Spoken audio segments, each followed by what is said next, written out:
thank you so much for letting us have the ability to come freely to this class. Lord, I pray that you please fill us with the Holy Spirit and let us learn about those wonderful words of life. Lord, we need you every second of the day. Please be with us.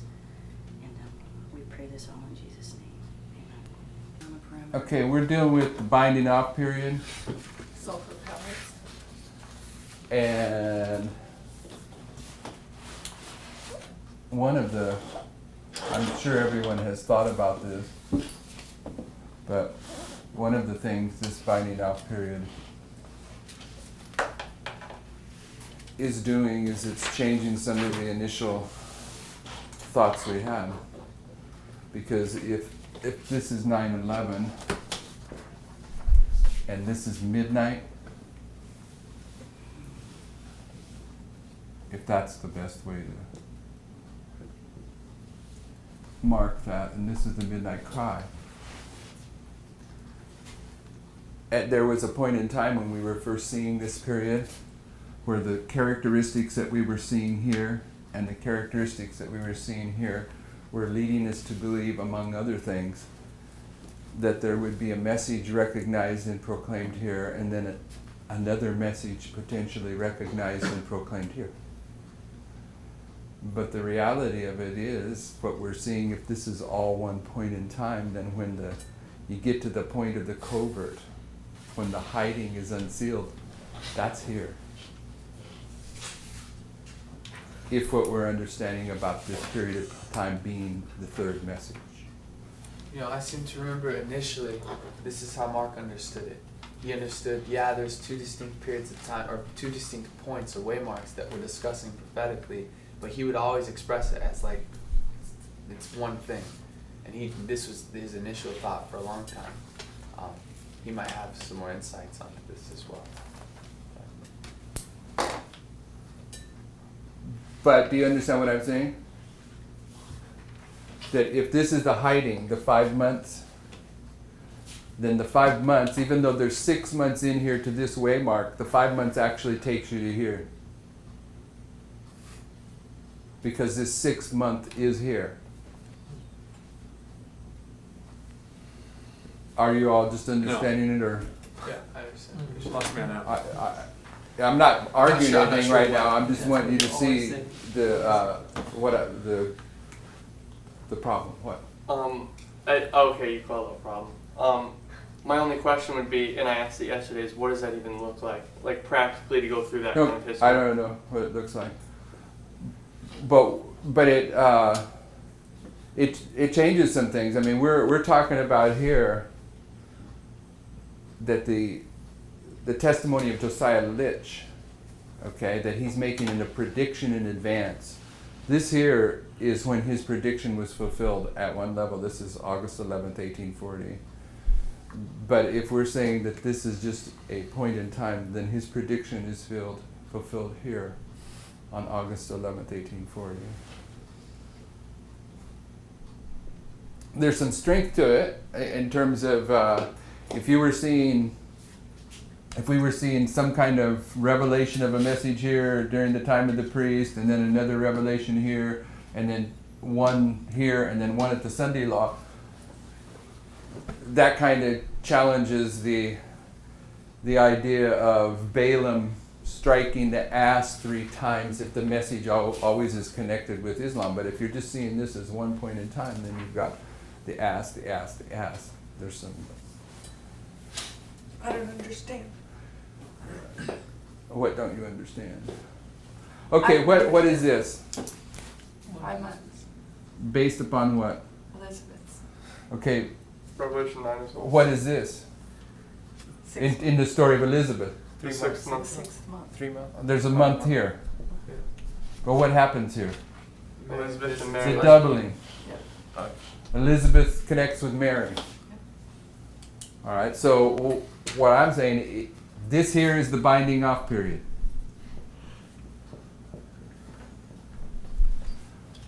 Yes? Yep. Yes. But it's really the third waymark of this history. Yes. Okay, the whole period is a 3.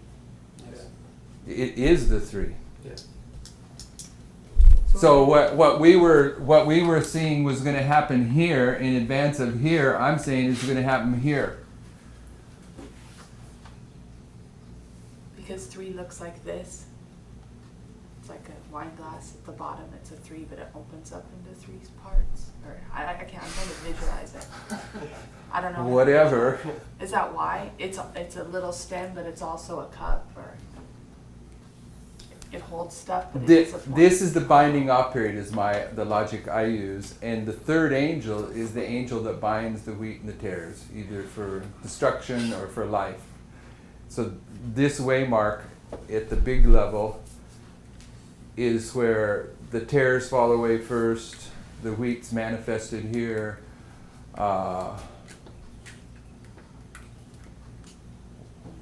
Perhaps a simple way to show that it's a period of time is when you say that the third angel is the binding angel, and you say that the tares are bound first and then the wheat, you have a sequence of time, because something happens first and then another thing happens. So in the third angel you must have a period of time when there's a sequence of events. But we look at it as, we're expressing it as period and point in time, but like what he's saying is that the 3 is a period, but it's one thing. It's I don't know if we express it that it's a point in time. Does that mean that Daniel's touched 3 times all in one day? Or like what are we looking at? Or are we just saying? Okay, it's if you all want to the say it's a third? period of time, how long does it last? It's a short period of time. I don't know. So it's point period. Well, we've described those kind of things as a short space. No, it wouldn't be point period. This is a period. This is a period. This is a period. It makes up this period.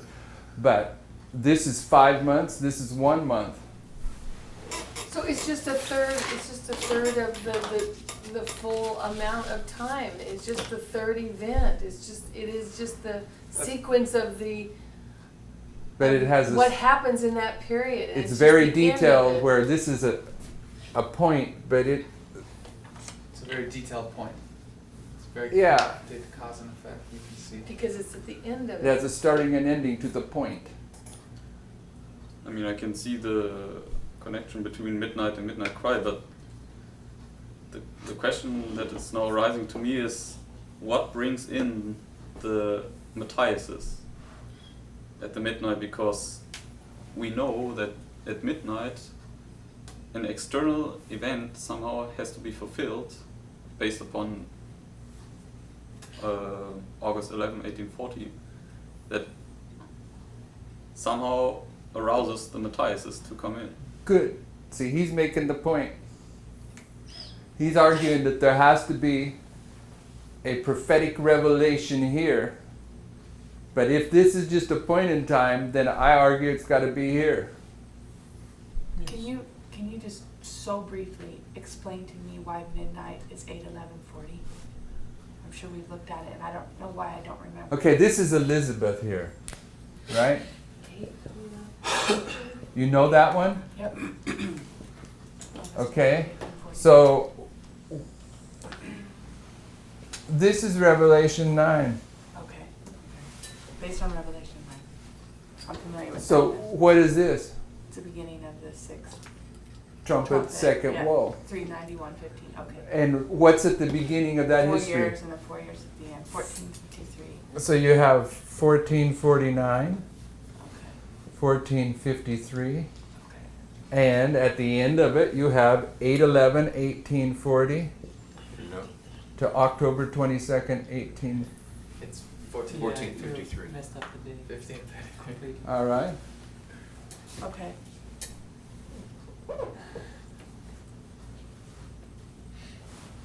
So Revelation. from 1840 to 1844, what do you have? 4 years. A glorious manifestation of the power of God that begins with a prediction being fulfilled by Josiah Litch. What do you have in 1449?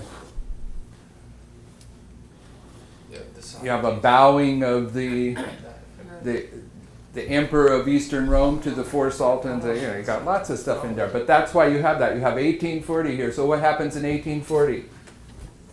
A mighty angel comes down out of heaven. And what's he have in his hand? Something you got to eat. It's 1840. Wouldn't 1840 be the beginning of the binding off before the Sunday law? But we put 1840 there because we're paralleling it with the 4 years between 1449 and 1453. Is that what? Yeah, I'm saying that I'm the one that put this in place, but I don't. If it's open for correction, if it needs to be corrected, is that when you look at Revelation 9, you have this period down here. But from Revelation 9, if this is Revelation 9, you have to take the beginning and ending both. There are two witnesses, so the characteristics of 1449 to 1453 and 1840 to 1844 being the beginning and ending of the sixth trumpet, because Jesus is the Alpha and the Omega, they get combined. So when we bring him and apply him here at the end of the world, they bring the characteristics of both of those together. And I think that is valid on line upon line. You have to have you have to acknowledge at least the characteristics of both in these binding off periods. These are here, over here too.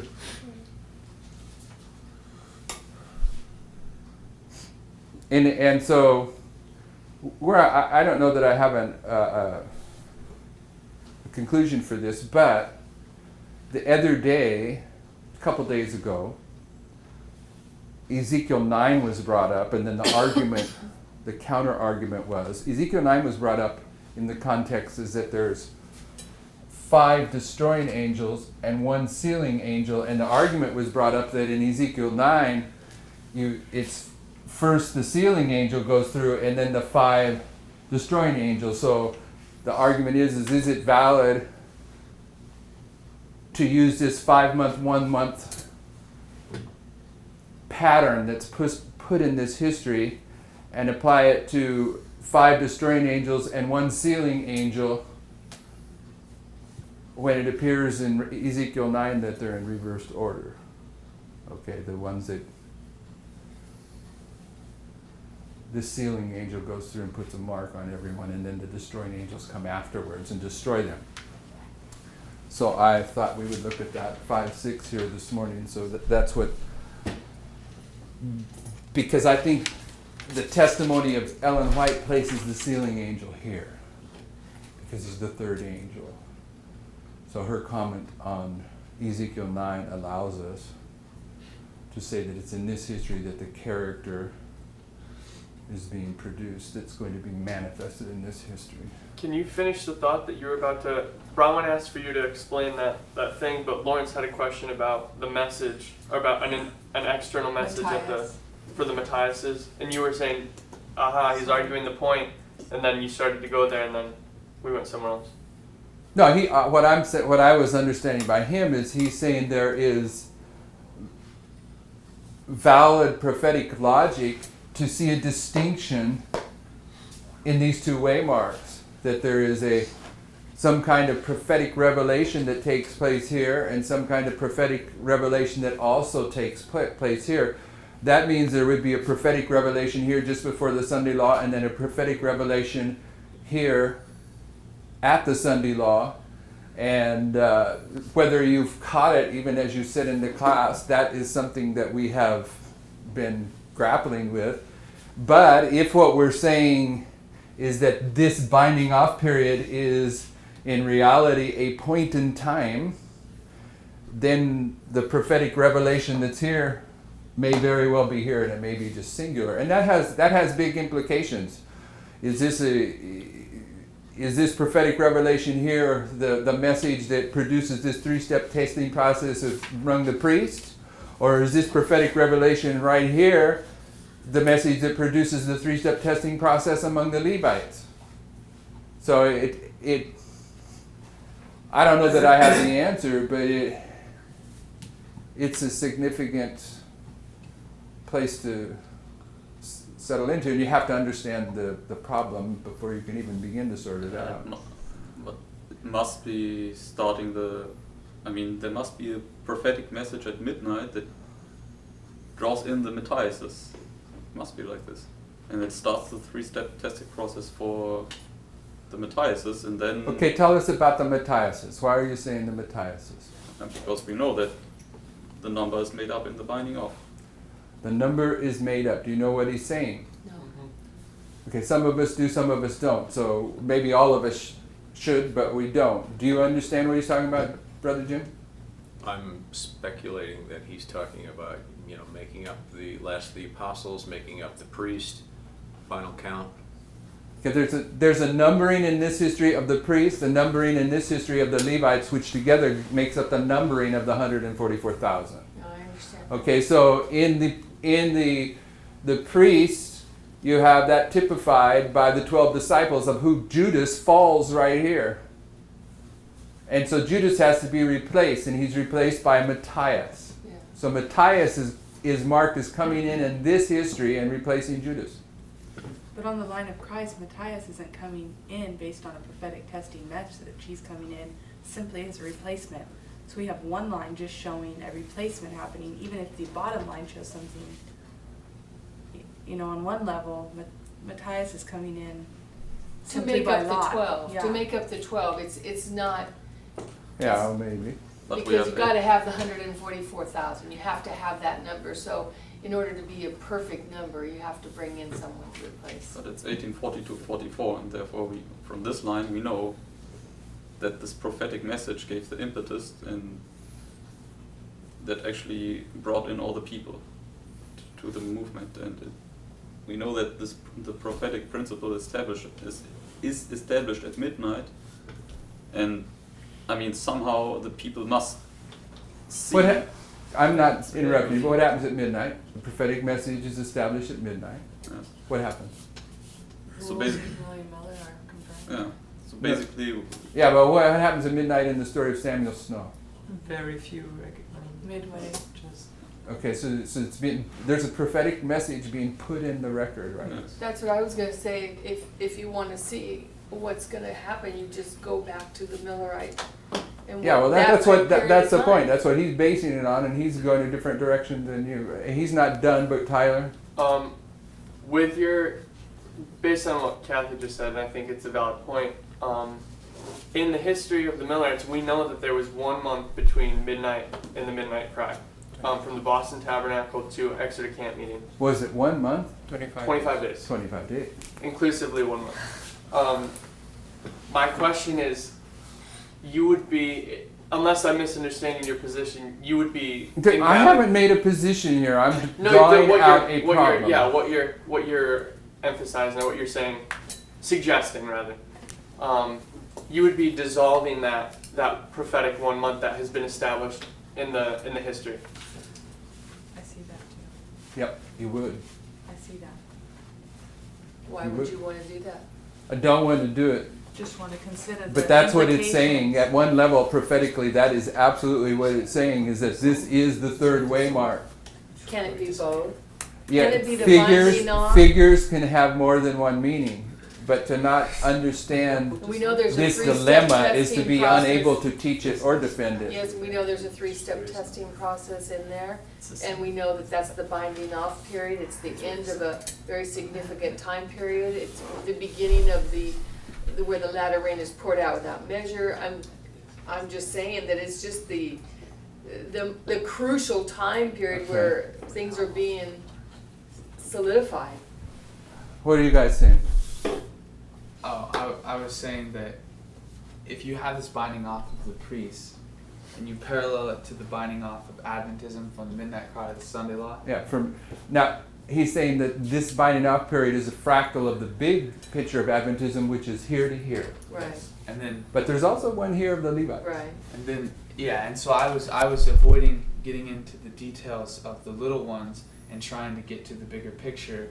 And so I was thinking that from the midnight cry to the close of probation is the binding off of the entire world. So you're scaling up, and I was thinking maybe that might avoid this issue, but I haven't fully worked it out. The midnight cry to the why from midnight cry? Because that's when the crisis starts. That's when the image of the beast begins to come into play, and that's cost. It may have some. I'm sure it has something to contribute to this, but how does that solve that dilemma? So if working through it. I don't think it So changes that if dilemma. like you said, this is a fractal of what's to come here, it's a preview of what's to come, is there any value in looking at that period to determine what plugs into the smaller period? Which is In this got period? the clear view. Yeah, which Yeah. we should be able to, I don't know which has more information, but we should be able to extract from that to figure out. Yes, what that's plugs one of the Exactly arguments right. we've been putting in place, is that the big picture has to be established in order First. to really nail down the little picture. So my logic would be that there's one event that is somehow predicted and it happens at midnight. And only a few people recognize it among the priests. But it takes a time until the midnight cry where it's really understood that this is the event and this message now goes forth with power and it's going to test the Levites. But from the time when it actually happens to the time that everyone understands it, where Snow gives his presentation now to thousands of people at the Exeter Camp meeting, there's a time from the time where it's understood to the time where it's proclaimed to many people. So there's a progression, but it's the same topic, it's the same theme, it's just one thing. It's about what happens at October 22nd in the Millerite time. So I say, when we combine it with 1840 to 1844, we have an event that happens at midnight. But at the beginning, there are only very few who recognize it and see it. But then there's a period of time until it's proclaimed to, from by the priest to all the Levites at the midnight cry. And this is going to test it. So we're dealing with two persons of Millerite history. We're dealing with Samuel Snow and Josiah Litch. Samuel Snow begins to teach this message here, but everyone doesn't get it until here. But when you come to Josiah Litch, you got Josiah Litch making a prediction back here that comes to pass right here. But he's saying everyone don't get it until here. Right? Everyone This meaning is That's the same with period Lich, until though. everyone It's the same thing with Lich. is reached. everyone But- meaning the priests. I mean, you're talking about the priest class, right? Or everyone. Don't complicate it with that. But I Yeah, think, that's what he's talking I about. think the message that Lich is giving is for the priests, because it's talking about midnight and that brings in the priest. And the message that Snow is giving, it's about the Sunday law, and this is what brings in the Levites. So they are like different aspects of the message given. But still they're at the same time. Point. What do you mean if they're at the We same place- time? We place them both at midnight. Because of 1840. We gotta and- place Litch back here. Place Yeah, but his fulfillment. the fulfillment His of the event is prophecy about Okay. 391 But Litch is years. here. Yeah, he's back there, but his prophecy is fulfilled at midnight. midnight. I thought we've already 88. covered this. Isn't this what We've we're covered saying? it, but we haven't understood it Okay, fully. but isn't this what, is it, maybe I'm not following completely, but isn't that the point in time that we're saying possibly we have the massive attack from Islam? Here, we're sure that based upon Well, couldn't they Balaam, come that the right United before States that gets would- its foot crippled. Okay, crippled, so could it happen right there in that binding off period where that's their sign where that midnight, we know the midnight cry is right upon us? Could what have happened? The disaster or whatever might it be.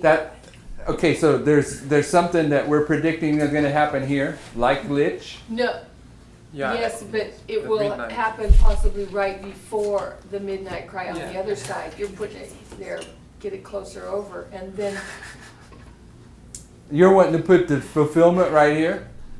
yeah, and then comes the midnight cry. It's the what opens everyone's eyes that we're in the midnight cry time period. Well, I think what That's just what I'm totally hearing that everyone speculation. else say is they don't put it here; they put it right here. That's where I would put it, right before that little line, The event. the event, The event that's predicted. right? The United States getting struck doubly hard. Is that what you're Yes. saying? No? I don't know.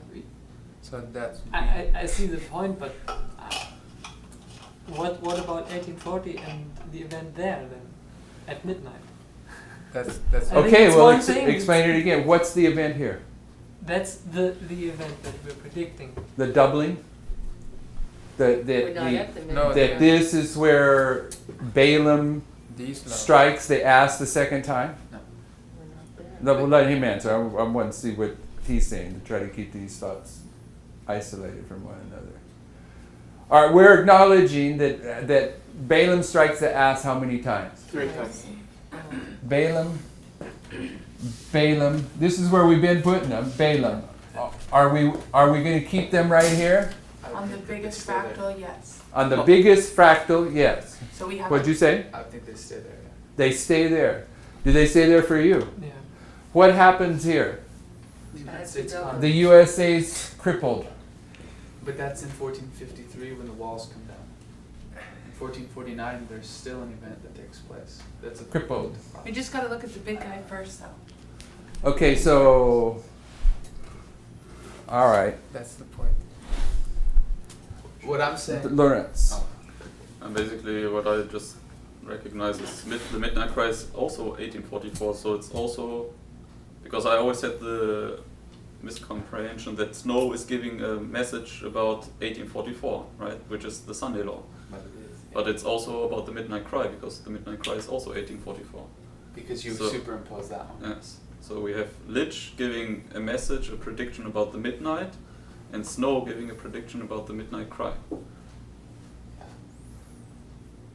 Lich giving a message about midnight. What's the message that Lich gives? Sister Chrissy had her hand up. She doesn't put her hand up very often. Well, I'm from a couple days ago, you were talking about Nehemiah 2:12, where he said that he arose in the night and he took a few men, but he didn't tell them. So he knew of something, and I'm just wondering, where's Nehemiah in this? Is this Nehemiah in the same As like Snow. as like He had Snow a and Lich? message and only a few people recognize it. Nehemiah's here in that scenario. He's going to make a circuit around the city for 3 days, and he's going to give the message that is the midnight cry here, and then 49 days, they're going to finish the street and the wall. At that level. It's a night. Pardon me? It's only one night. He makes it in his Yeah, circuit that's in one right. night. That's right. He only does it in one night. So are we putting the 3 days here? Yeah, 3 days there, and then on the Okay, third so day, midnight, and the night of the third day, he rises up. midnight. But that's all 3 days. Midnight to the morning is Yeah. all. Oh, just the third day. Okay, that's what it's Yeah, from. yeah. So you still got the Okay. 49 So you still here. have the three Yeah. making a journey too. The three's Did you follow? I confused you there. Well, I was just You got 1, 2 that brings you to the Right. third day, and at midnight he makes his circuit, and he gives his sermon here, and then 49 days okay. to So build the wall. I'm kind of confused what we're contending about. Is it that midnight begins between 9/11 and the midnight cry, that there's 3 steps, and are we saying that midnight is kind of the arrival of the third and midnight cry the empowerment? Is that what we're saying? What we were saying yesterday, I think it was yesterday, is in this history we have 4 abominations, and that the third one, the weeping for Tammuz, is also the 4th one. Because here, the 25 men are bowing down to the sun, and the bowing down takes place here. So you have evidence that the third waymark in this history is also the 4th, but that it is simply an illustration of the sealing process that takes place in the 3rd step. And if that's the case, then it reaches here. And Nehemiah in one way proves that, because Nehemiah starts his circuit there and it pulls it right together with the identical same thoughts at the Yeah. midnight cry. There are lines that pull that together, and there's lines that make you really wonder what's going on. Okay. First I just saw this. Is one day a point in time or a period of time? Period, 24 hours. It's a period. Not on a calendar. not on a calendar. So It depends on your fractal view, But whether it's the a point is that Yeah, it's both. or it's a what you're period. looking for. That's my point. Is that October 22nd was a day, was a point, In time. but it was a period. So you can look at it as. Okay, so that's we your got point. that one settled. That's your point. Okay, so in No. this day, what happens in this day? Because we're arguing that what's happening here is different than what is happening here. We're actually making a different message here by a different person than here. This is what I was trying to say then to get to it. In 1449, the event took place. But in 1453, the destruction that resulted from that event took place. Because in 1449, national sovereignty was surrendered without a shot fired. That's the beginning of the sixth trumpet and the beginning of the second woe. But in 1453, Constantinople was actually destroyed. So there's two things that are actually the same thing. Yeah. What? Yes. Yeah, that's how I understand that too. This is the step-by-step process of Eastern Rome being overthrown. It begins with him surrendering his sovereignty, and it ends with what? The walls being The wall. And it's the same with 1840. And 40. Yeah, it's a glorious manifestation of the power of God. No, it's what happened in 1840 confirmed what would happen in 1844. It's connected. The confirmation of the principle, right? It proved that 1844 was correct. Yes. There's a strong connection. Was between there an these angel that comes down on August 11th, 1840? Yes. Is there an angel that comes down on October 22nd, 1840? Yes. The beginning and the end are the same. They're yeah. So what are you saying? Nice observations, but what does that mean about the distinctive steps in this binding off period, Sister Catherine? I'm just wondering why we're putting so much emphasis on Matthias. To me, what it's saying is that one of the 12 just falls away, and he has to make up the 12 by somebody else comes in the last moment that has been wavering. And to me, it's just an illustration of the amount of people. It's not so much the event. It's an illustration of the number. Of the number, making the number complete, and that there But will it's be there. a falling away. It's You know, there. that means the priest will fall away, and maybe a big priest. It's there. The 11 one is there, so you have to address it. But I agree with what you're saying, but I don't know that is all there is to it. Yeah, I don't either. You got something more to say? Because I want to read through these. All I was going to say is that I think that if we're looking at it in a practical sense, like what's going to take place next, we're going to see that the sixth trumpet is going to sound and the second woe is going to start due to an event, and that same event will result in the destruction of the United States. That will cripple the it. crippling. of the Okay, United so States. I want to put something in the record. I've said it here before, and I don't know that it's clicking on, and maybe it's wrong, but I don't think so. What's Litch's prediction all about? What's the Year-day principle. Confirmation What- of how they study. it's about the methodology. Yes. When it became known that the rules adopted by Miller and his associates were valid, a wonderful impetus was given to the Advent movement. Yes. Litch is representing this history where the methodology is being confirmed. Yeah. And what does the methodology do? It allows you to see this. So what's going on right now? The methodology is being developed. This is Litch. We're doing Litch right So the now. 5 months is the period of Lich, and the 1 month is the period of the snow. We're labeling it based on the men and their message. No, the 5 months is lit. Sister Kathy, Brother Tyler had his hand up, but you Sorry. couldn't see it because he's behind you. With lich and snow, what you just said is that if midway or midnight is 1840, then a wonderful impetus comes in. You have to do like William Miller, my brother. Take the if out. Yes. So at 1840, when the message is empowered by the confirmation by some event, By the methodology. the methodology is empowered, or the movement is empowered because the methodology is proven correct, then that seems to contradict what Snow is saying. When you put Snow right there too, Nobody knows. It's the impetus, that's the impetus. That wouldn't be, because that would be the midnight, and nobody understood what Snow was saying at midnight. No, Not Snow nobody- isn't not dealing nobody. with the methodology. He's making an application of it. Right. But nobody understood it right there. That's not true. Well, a Well, rule full No, very understood. few people may Very, have very understood few. it, but it was accurate because it was based upon the right methodology. But once it's, But once it's okay, but once it is recognized, that's what puts the impetus for Snow's message. That's where it explodes. what they're saying, Sister Kathy, I'm sure you get it, but maybe I know, you don't. I may Is not- they're saying right here Yes. that those of us that are following this message and are faithful, we're going to have a message that we're going to present. A specific message. More specific Not than necessarily this? to who, that we're going to be so overwhelmed by the message that we're just going to present it publicly wherever it goes. I don't think that the to who is worth considering. The to who is the final remnant of the priests and the plowing of the Levites, but that's not the issue. They're saying that here, Snow's making a specific prediction, and therefore we will be making a specific prediction here based upon Lich's methodology.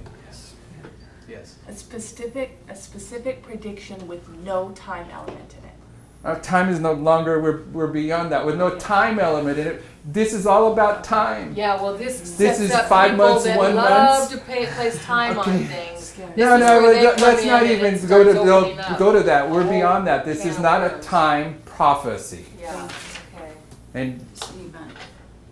It's an event that we will look. so, what is Yes. this prediction? What do we know about this prediction? What can we argue that it's about? The marriage. It's about Islam and The marriage, I guess. the marriage, probably. We got that much light, right? So far, there may be a lot more light to come, but it's about marriage Marriage and is first, Islam. and then the But Sabbath. here, this is the dilemma that I tried to illustrate at the beginning. Here, we all pretty much agreed that this is the second strike of Balaam, where the United States is crippled. So what kind of prediction about Islam precedes it that confirms the methodology and brings this subject into agitation for the final priest represented by Matthias to come and take their stand with the message? What could that be? Crippling of the United States by That's Islam. here. They got to see it confirmed here. They see it confirmed on August 11th, 1840, do they not? They look back and see that it was true, just like we look back and see 9/11 was true. Give me a thus saith the Lord for that. 9/11. Well, it's Lich, giant- yeah. Lich is predicting it in advance. Can you He say is that again? predicting it in advance, except for the fact that we are now on the timeline of the 9/11, and that affects us. Okay, so let's go to our notes. Seems as we have that dilemma resolved. Can you say that last part again? I didn't Let's go quite- to our notes. Say what last part? I'll watch it in the video. I don't remember what the last part was. Never mind. It's fine. About Lich seeing it in advance, predicting it in Yeah, advance. there's something. What's being confirmed with Lich is the methodology that the Millerites use, but he was making a prediction in advance, And it was about the woes. and his prediction in advance is, at least it seems like it would be the psychological, setting, the psychological stimulation to draw attention among the priests. Here these guys are making a prediction about something that's going to happen at midnight. They're a bunch of idiots, okay? And there's a little bit of controversy going on among the priests, but then when it comes to pass, just like the story of Lich, 50,000. That's where the midnight cry comes in. I don't know why we're trying to put two predictions. I don't get On that. the midnight cries for the Levites. Have we confirmed It's that? what, yeah, where's the two? You Where guys was aren't the following two? the logic. I'm not. You're not I do not follow this. This here, this history here of the midnight cry, what Yeah. you're saying, Yes?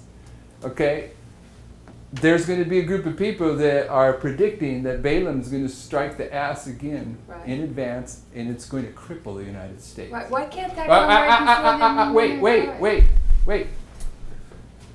What goes on in this history, this is a fractal of it. Yes.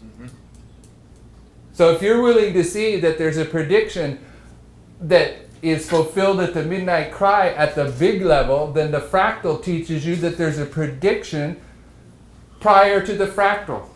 Amen. Okay. I'll take that on the witness of two or more. That's what fractals are. Okay, well, I'm not fully, it's just me, I'm slow. We're all slow. We're all lazy. So are you saying, I don't know if I heard you correctly or not, and this is what confused me for a second. So you're saying, or you might have said that the U.S. is crippled at midnight and at the midnight cry? Did you say that? No, but that's the logic that you could see in that. I'm saying that there, I would think you can still argue that this is a prediction about Islam, but this isn't. This is the problem that I've seen all along. We've seen 3 strikes of Islam with the story of Balaam, but as soon as we saw these, because if this is a problem for you, what you need to remember is this gets repeated here. There's going to be another prediction here about this waymark in advance of this waymark. So suddenly, instead of just having Balaam 3 times, you have Balaam, Balaam, Balaam, Balaam, Balaam. So there's two, you're saying, so there's 2 strikes of Islam right there. There's one at midnight and then one at the midnight cry. So you have 3 predictions. You got more than that. Is that what you're saying? No, I'm You're not saying suggesting- anything. I'm not saying- I'm I'm not saying that. setting up the dilemma of working through this and trusting that the Lion of the tribe of Judah is going to solve the dilemma. But if you don't see the dilemma, you can't teach it or defend it. No, I get that, but you just sat down and said it was solved, and I'm not sure. No, I that didn't mean understand. it was solved. I Yeah, meant it was you did obvious say that that. yeah, but I didn't mean that. Okay. It's obvious that that none of us have the The problem- key to resolve this dilemma at this point. I think he meant the problem's been framed. There you go. Yes. The problem's been Yes. framed. That's right. So I want to add At least- another At least we know the problem. dimension to the problem in this. These are all familiar quotes except for maybe the last one. Testimonies Ministers 444. If such scenes as this are to come, such tremendous judgments on a guilty world, where will be the refuge for God's people? How will they be sheltered until the indignation be overpassed? John sees the elements of nature, earthquake, tempest, and political strife represented as being held by 4 angels. These winds are under control until God gives the word to let them go. There is safety. There is the safety of God's church. And by the way, I probably shouldn't break in here, but another argument that we have going on here that contributes to this is we mark hold at 1989 at the time of the end because Jesus tells the 4 winds to be held 4 times, hold at 9/11, hold at the midnight cry, and hold at the Sunday law, but then they're fully released at the close of human probation. So we've got 4 holds here. All right, so when you go to the fractal level, if you have a hold at the midnight cry, then you should have a hold at midnight. And sure enough, in 1840, you have a second witness that there's a hold placed upon Islam at midnight. So you see there's another dilemma here. You've got, instead of the 4 holds that are marked by the spirit of prophecy, you have 7. Or 8. 6. No, you'd have one at midnight before the Sunday law, and one at midnight before the close of human probation. Yes. And if there's one in front of 9/11 too, then you got another one there. That's 1989. Yeah, so I mean, That's the same as Balaam's 3 stripes, but different. Anyway, reading on. The angels of God do his bidding, holding back the winds of the earth, that the wind should not blow on the earth, nor on the sea, nor on any tree, until the servants of God should be sealed in their foreheads. The mighty angel is seen ascending from the east, or sun rising. This mightiest of angel, who's the mightiest angel? It's either Michael or Gabriel by context. I'm sure it's Michael, but I mean, some people might want to argue here, oh, this is Gabriel. I don't think so. This mightiest of angel has in his hand the seal of the living God, or of him who alone can give life, who can inscribe upon the foreheads the mark or inscription, to whom shall be granted immortality, eternal life. It is the voice of this highest angel that had authority to command the 4 angels to keep in check the 4 winds until this... That's It Christ. Has to be Yeah. Michael. Yeah. 4 winds until this work was performed, and until he should give the summons to let them loose. Next quote. So he's what angel? The sealing angel. He's the sealing angel. Christ is. Go ahead. I asked the angel if there were none left. He bade me look in an opposite direction, and I saw a little company traveling a narrow pathway. All seemed to be firmly united, bound together by the truth in bundles, or companies. Said the angel, the third angel is binding or sealing them in bundles for the heavenly garner. This little company looked careworn, as if they had passed through severe trials and conflicts, and it appeared as if the sun had just risen from behind a cloud and shone upon their countenances, causing them to look triumphant, as if their victories were nearly won. So the sealing angel of Revelation 7 is the third angel of Revelation 14 is Christ. Right? When's he seal? At the third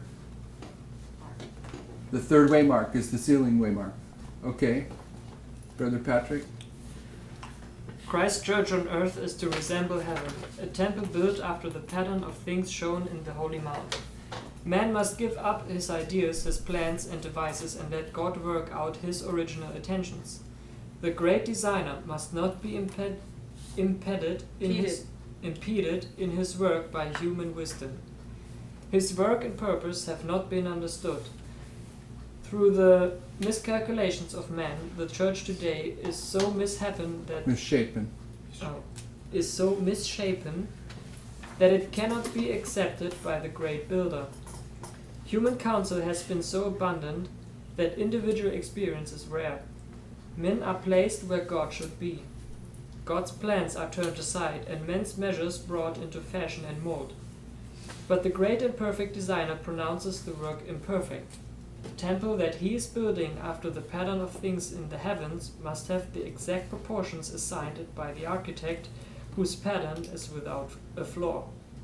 He has brought the golden measuring rod from heaven, and every worker is employed only as he works under his superintendence and according to his plans.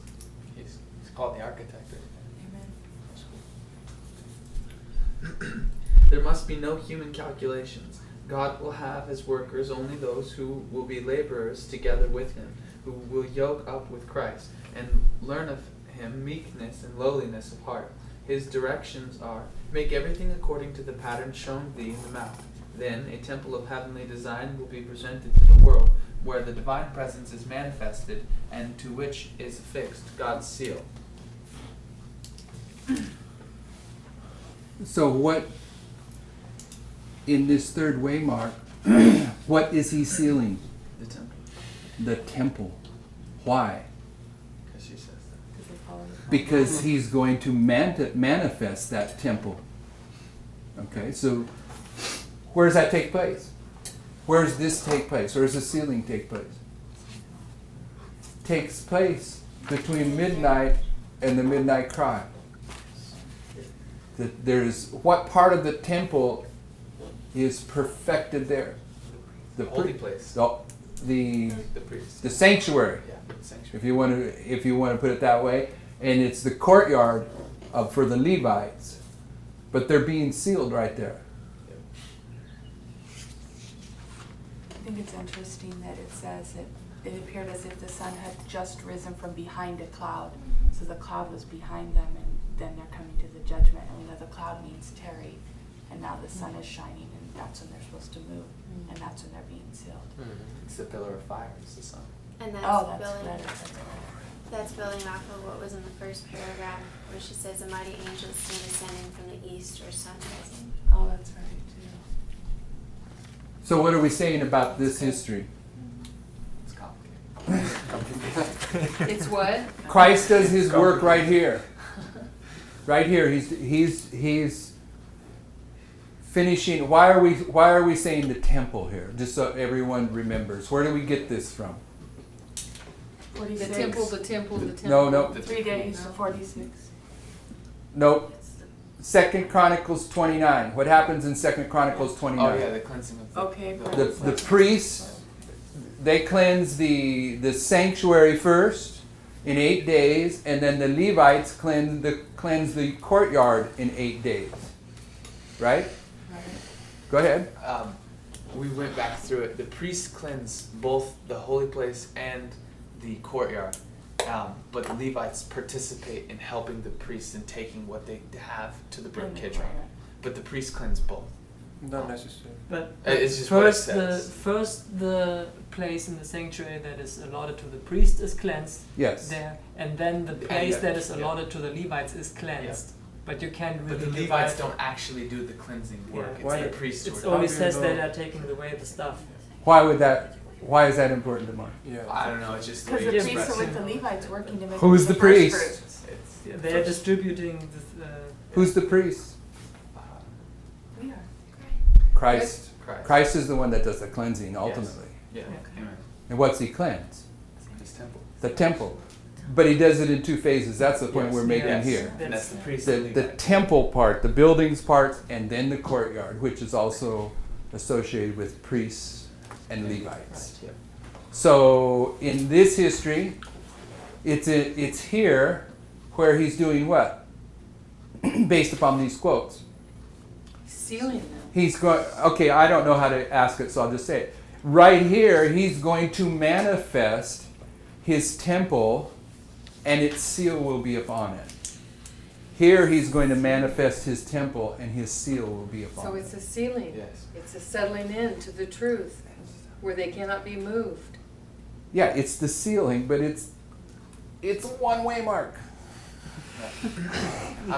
I'm gonna attempt again with the point in time thing. So bear with me for a second. I'm not arguing with you. No, I'm I'm agreeing. saying that you I'm have to agreeing. have the ability to make a distinction between both of them. Yes, And no, make I it agree. This is clear, where I'm trying to agree with Michael. you. Yes, so I'm going to try to make it clear. We understand that today class starts and it's a period of time. But when we get a week down the road and we refer to the class, we refer to it as a point in time. So the day that we did this thing, we talked about the point in time and a period of time. So we refer to it as, we don't struggle with this concept. This is a daily thing about point in time, period of time. Did it happen? If it's a point in time, it happened at the very millisecond. Okay, so that's what I'm an trying to okay explain. illustration, but that doesn't deal with the problem. Oh, I mean, at least says that it's not a problem. Message proclaimed here, different message proclaimed here. There's the problem. I was thinking about this, and I think we already do this because at the midnight cry, we mark the midnight cry as a point in time, but all the time we say it's a progressive thing that goes to the Sunday law, but you can place all of those things at the point in time of the midnight cry where the MC is.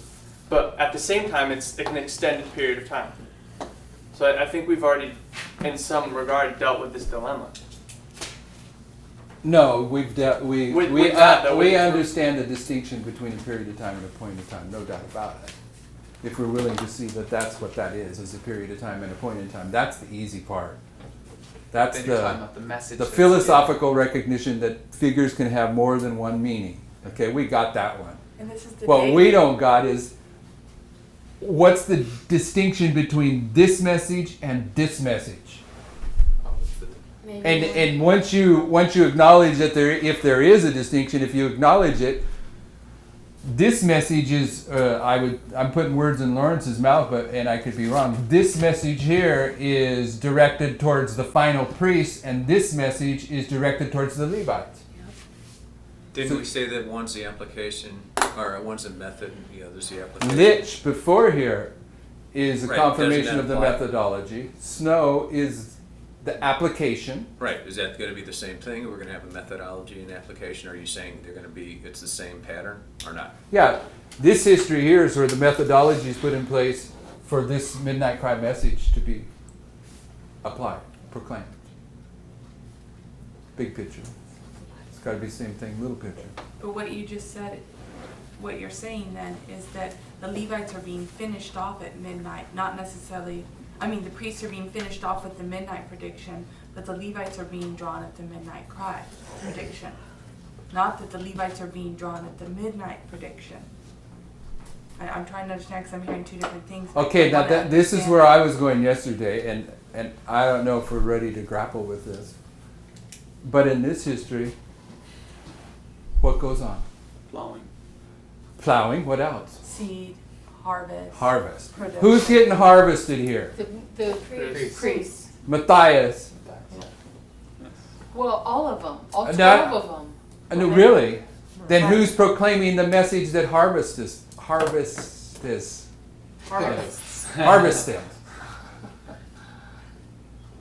It's got to be those who've been harvested. It's Well, they all have to be, It's all the 11. 12 of them have to be ready at that midnight cry. That's Don't not they? that's not the testimony of whatchamacallit, of Pentecost. They still had a work to do in that binding off time where they were picking Matthias of forsaking sin. It's the upper Who room picked him? experience. Well, who picked him? They did. God picked him through the The law. 11. Yeah, no, I know they picked him, but I'm saying even during that period, you have to have the upper room experience where you're forsaking sin and you're coming into unity. That's Daniel being touched 3 times, right? But I'm saying he's not done. He's not at midnight. All the 11 but were ready. let's. I don't want to die there. I wasn't going there. I don't want to get bogged down here. There is a seed that is sown here. There is a harvest here. The harvest is the final remnant of the priest. I think we'll all agree on that. But who's the plowing for? The Levites. Oh, so the plowing for the Levites begins here. I just want to make a contribution to what Kathy said, because I agree with her actually that the 11 are not yet fully harvested. It's like a complete harvest in this 1 month of 11 and the Matthias, because from the Passover, you have at the 10th day the lamb was selected, and on the 14th it was slain. So you can place it right here in this binding off period. The 10th day at midnight, and the 14th is the midnight cry. And when you see that Christ cleansed the temple the second time on the 10th day, so you have a second temple cleansing in this 1 month. Yeah, right. And we know that from the middle of that time period that you had to go to 2 temple cleansings in order to get sealed. And so what I say is that you have the first temple cleansing from 9/11 to midnight, and the second temple cleansing from midnight to midnight cry for the 11. But you also have from 1840 to 1844 you have 2 temple cleansing in it. Oh. This is for the Matthiases, who also have to go. You just said for the 11. Yes, this is the second temple cleansing for the 11. This is the second temple cleansing for the 11. But you also have 2 temple cleansings for the Matthiases in there, because they also have to go to temple cleansings. Oh, that's you're gonna So midnight's such the a 10th day, and microscopic. midnight Does comes one at class 14. have to Pretty go small. through 2 I temple agree. cleansings? Yeah, that's what I haven't ever seen that one. But I'm not trying to deal with that. I just wanted to point one thing out from yesterday because we got directed there, and then let's move to Ezekiel 9. There's a plowing. This is where it all comes together. There's a plowing here that isn't for the priests. It's the advanced work for the Levites. That's the plowing. When the plower catches up with the one that's sowing seed. What else is going on here if there's seed being sown? Harvest and production. No, if there's seed being sown, what's going on? The seed is not the water. Yeah, it has to be water, she said. Seed can be the word of God, but it can also be persecution. This is the witness. But the word of God from the seed may be the message that's being emphasized. The harvest is going on for the priests. I don't really understand the reference we have for two temple cleansings in the Millerite history is the Protestants first, the Millerites second. What he's suggesting is a double cleansing for each a double cleansing for the priests and for the Levites. Let's move through Ezekiel 9. So, Maybe. the prediction at midnight, since the plowing goes on from midnight to midnight cry for the Levites, the prediction at midnight would possibly have to be something about Islam that the Levites have to know? The prediction at midnight is about what's about to hit the United States.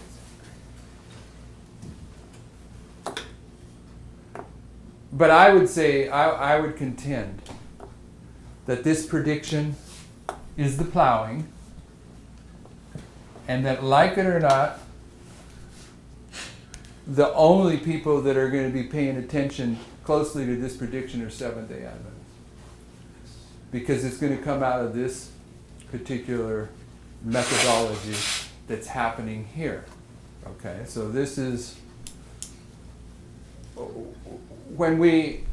where's your Millerite reference for Matthias? This isn't really, I wasn't going to try to deal with Matthias.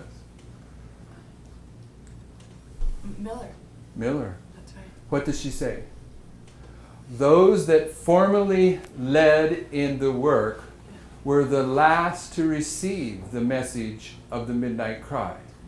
And if this is where he first presented it, actually it would be down here that Miller, in this history where Miller finally accepts it. But what is this? A fractal of the It's a fractal of this.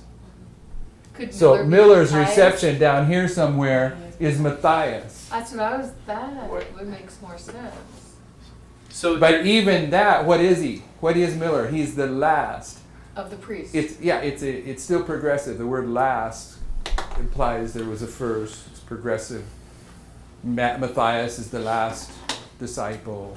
He came on board last. so if it's Miller, then you're saying that people who had previously seen 9/11 before and who had been in the movement will be the ones later to come back. People who had fallen away or something like that. Well, there's Or quotes is that back that up. With a, Get back on the platform. She saw that some did come back on the They got platform back who on. have got off it Uh-huh. and opposed it. Okay. Some. Which will happen right before the midnight cry. Yeah, but the midnight cry. it happened in here, but Right then it there. happens in here. Yeah. So Ezekiel 9. So the midnight cry is a platform and the Sunday is a platform. So marriage and the Sabbath are our two platforms. Yeah, I guess if they're platforms. What do you mean by platforms? So you stand up and preach on the platform. Oh. Okay, there are 11 verses, one verse each. Verse 1, he cried also in mine ears with a loud voice, saying, cause them that have charge over the city to draw near. Even every man with a destroying weapon in his hand. What we're doing here, if you don't know, is there's going to be 6 angels here doing a work. 5 are destroying angels. 1 is the sealing angel. The notes we read, I was hoping that we understand that Christ is that 6th. He is the sealing angel. And the 5-1 combination in here, some people argue that you have to put Christ at the beginning and the 5 that follow, because the sealing angel goes through and they follow thereafter. I'm trying to argue that Sister White's commentary allows you to place the 3rd angel, which is Christ the sealing angel, at the end. and that the work of the 5 angels, even though it doesn't appear to be that way in this chapter, can be applied in the 5 months. Second verse. And behold, 6 men came from the way of the fire gate, which lieth toward the north, and every man a slaughter weapon in his hand, and one man among them was clothed with linen, with a writer's inkhorn by his side. And they went in and stood beside the brazen altar. And the glory of the Lord, and the glory of the God of Israel was gone up from the cherub whereupon he was, to the threshold of the house. And he called to the man clothed with linen, which had the writer's inkhorn by his side. And the Lord said unto him, Go through the midst of the city, through the midst of Jerusalem, and set a mark upon the foreheads of the men that sigh and cry for the abominations that be done in the midst thereof. And to the others he said in my hearing, Go ye after him through the city and smite, that none your eye spare, neither have ye pity. Slay utterly old and young, both maids and little children and women, but come not near any man upon whom is the mark, and begin at my sanctuary. Then they began at the ancient men which were before the house. And he said unto them, Defile the house, and fill the courts with the slain. Go ye forth. And they went forth, and slew in the city. And it came to pass, while they were slaying them, and I was left, that I fell upon my face, and cried, and said, Ah, Lord God, wilt thou destroy all the residue of Israel in thy pouring out of thy fury upon Jerusalem? Then said he unto me, The iniquity of the house of Israel and Judah is exceeding great, and the land is full of blood, and the city full of perverseness. For they say, The Lord hath forsaken the earth, and the Lord seeth not. And as for me also, mine eye shall not spare, neither will I have pity, but I will recompense their way upon their head. Behold, the man clothed with linen, which had the inkhorn by his side, reported the matter, saying, I have done as thou hast commanded me. So we know there's a sealing that goes on from 9/11 to the midnight cry, and that the sealing is the 3rd way mark. That's the binding off period. And we know that it's Christ that is the sealing angel. So we can place his work there. But is it valid to take those 5 destroying angels and make a distinction between they and Christ? The argument is that those destroying angels are the humanity, and the sealing angel is Christ. It's an illustration of a work that's accomplished through the combination of human and divine, and that begins at 9/11 when you eat the little book. So Christ is the guy with the writer's inkhorn. Yeah, he's placing a seal. And there's a statement where Sister White says the sealing in Ezekiel 9 is the same as the sealing in Revelation 7. This is Revelation 7. This is the angel that arrives from the sun rising. So do you see how it appears that the sealing angel has to start first? If you're gonna put it on in the structure, you would put 1 angel up followed by 5, and what I'm saying is that this 5-1 combination corresponds to the 5 months, 1 month, and that they align with each other, but it appears to be backwards. Yes.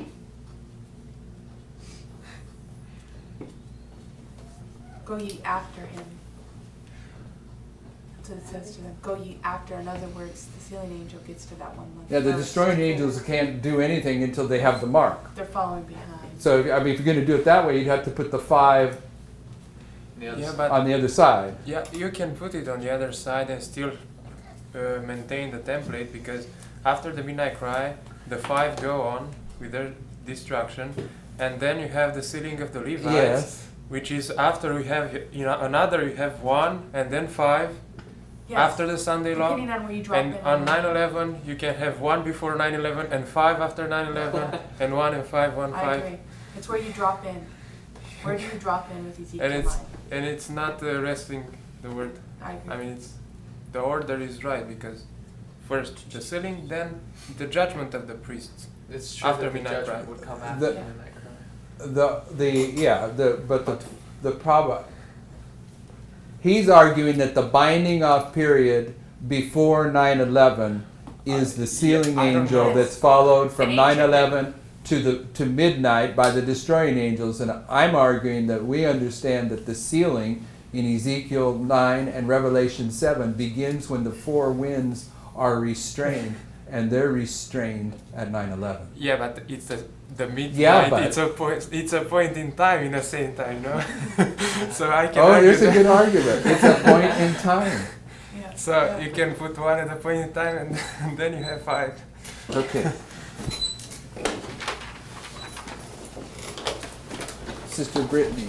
Heavenly Father, thank you for this morning, and I thank you for this class that we just had.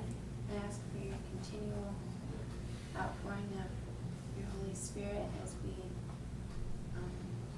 study these matters of midnight and midnight cry and what goes on in this history. And I ask that you also be with us today in our duties, help us to glorify you, and I ask that you protect us and help us to always think of heavenly things and guide us in our actions and our thoughts today. In Jesus' name, amen.